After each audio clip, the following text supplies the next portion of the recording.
امریکی ریاست new Jersey میں 7واں سالانہ انٹرفیتھ ہالیڈے شایع نشان طریقے سے منایا جائے گا۔ South Asian American community outreach نے تیاریاں مکمل کر لی ہیں۔ امریکہ میں مقیم مختلف مذاہب کے ماننے والے اور کمیونٹیز خاصی پرجوش ہیں، اور بھلا کیوں نہ ہوں۔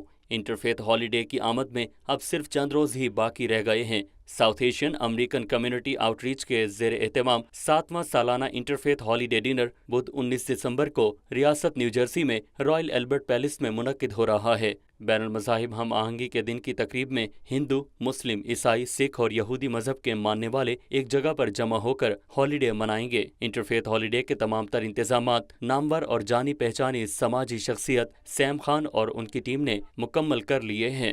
ہالیڈے پر شرکاء کے لیے ہوں گے مزیدار اور لذیذ مختلف پکوان۔ یہی نہیں بلکہ بے تحاشا تحائف بھی تقسیم کیے جائیں گے۔ اس لیے سب کو انتظار ہے 19 دسمبر کو انٹرفیتھ ہالیڈے کا۔